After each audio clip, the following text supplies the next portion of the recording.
Hi fame. நம்ம இந்த வீடியோல பார்க்க போறது ரஞ்சி ட்ராஃபியோட ஸ்கோர்ஸ் தான் பார்க்க போறோம். அண்ட் இன்னொன்னு என்ன பார்க்க போறோம்னா, எல்லாரும் சொல்லிக்கிட்டு இருக்காங்க. ஸோ ரஞ்சி ட்ராஃபிலே இது மாரி ஆடுறாங்க. எப்படி சாம்பியன்ஸ் ட்ராஃபி நம்ம வின் பண்ணுவோம்? வாய்ப்பே இல்ல. நம்ப அவ்வளோதான். முடிச்சு விட்டாங்க அப்படின்னு சொல்லிக்கிட்டு இருக்காங்க. பட் ப்ளீஸ் ரஞ்சி ட்ராஃபியும், சாம்பியன்ஸ் ட்ராஃபியும் கம்பேர் பண்ணாதீங்க கைஸ். நான் சொல்ல வர்றது அதுதான். எதுனால நான் சொல்றேன், முதல்ல ஸ்கோர்ஸ் சொல்றதுக்கு முன்னாடியே சொல்லிர்றேன். எதுனாலனா, பால் பேசிக்காவே champions trophy white ball cricket. Ranji trophy red ball cricket. சரி, ஓகே. அதெல்லாம் விட்டாலும் பெ ரெட் பால் வந்து ஸ்விங்கு அதிகமா ஆகும் கைஸ். புரிஞ்சுக்கோங்க. So compare to white ball, red ball வந்து சீம் அண்ட் ஸ்விங்கு அதிகமாவே, ரொம்ப அதிகமாவே ஆகும். ஓகேவா? ஸோ தென் 2வது என்னன்னா visibility. So compare to white ball, red ball வந்து வரும்போது அந்த விசிபிளா இருக்காது அந்த அளவுக்கு. Compare to white ball. ஓகேவா? ஓரளவுக்கு தான் விசிபிளா இருக்கும். ஸோ அது ஒண்ணு முக்கியமான இது. ஸோ நீங்க கேட்கலாம், "என்ன குமாரு இந்த விசிபிலிட்டி இதெல்லாம் சொல்றியேன்ட்டு." இல்ல கைஸ், நீங்க ரீசென்ட்டா ஒரு 2 டேஸ் பேக் கூட நீங்க ஹாரி ப்ரூக் பார்த்துருக்கலாம். ஸோ அவரு ஒயிட் பால்க்கே அந்த காரணம் சொன்னாரு.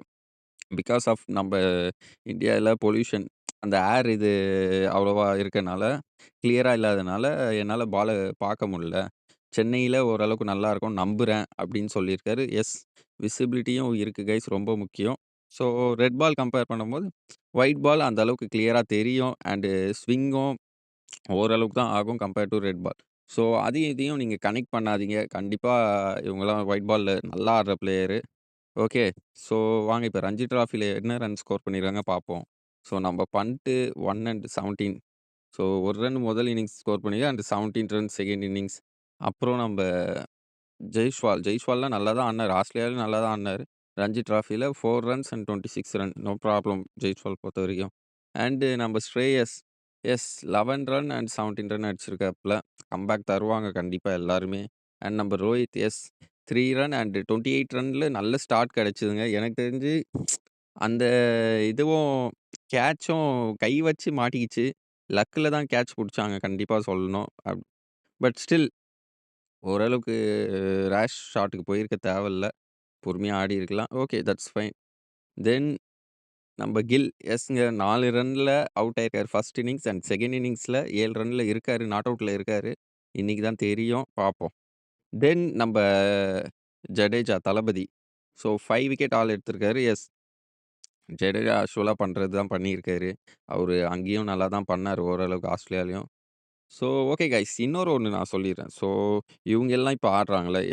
இதனால ஆல்ரெடி அவங்க டீம்ல இருந்த பிளேயர்ஸ்க்கு வாய்ப்பு இல்லாம இருக்குன்ட்டு ஒரு கமெண்ட்லாம் வந்துகிட்டு இருக்கு. ஓகேவா? இப்ப சப்போஸ் எடுத்துக்கிட்டீங்கன்னா, ஜெய்ஸ்வால் அண்ட் நம்ம ஸ்ரேயஸ், ரோஹித் 3 பேரும் மும்பைக்கு தான் ஆடுறாங்க. ஸோ ஒரே டீம்ல தான் ஆடுறாங்க இப்ப ரஞ்சி டிராஃபி. ஸோ இவங்க பிளேஸ்க்கு பதில் மத்தவங்க ஆடியிருந்தவங்களுக்கு வாய்ப்பு இப்ப போயிடுச்சு. அது மாரி கமெண்ட் பண்றாங்க. ஸோ என்ன சொல்ல வரேன்னா, இவுங்க ரஞ்சி டிராஃபி ஆடலனாலும் தப்புன்றாங்க, ஆடுனாலும் தப்புன்றாங்க. இதுக்கு தான் என்ன பொறுத்தவரைக்கும் இவங்கலாம் ரஞ்சி டிராஃபி ஆடக்கூடாதுங்க. ஸோ இது மாரி டொமஸ்டிக் கிரிக்கெட்டுன்றது ஓகே, ஃபைன். ஒரு கட்டத்தில ஆடலாம். பட் எல்லா டைம்லாம் ஆடக்கூடாது. டொமஸ்டிக் கிரிக்கெட்டுன்றது ஸோ அடுத்த இப்ப ப்ரூவ் ஆன பிளேயர தவிர்த்து மித்த பிளேயர்ஸ ஃபைன் பண்றதுக்கு தான் என்ன பொறுத்தவரைக்கும்.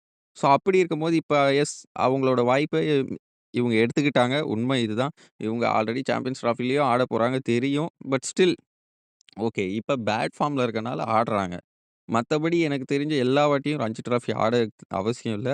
அப்படி ஆடுனா உண்மையிலேயே மத்த ஒருத்தரோட சான்ஸ தான் இவங்க எடுக்கிற மாரி இருக்கும். So okay guys. Sea you in next video. Bye.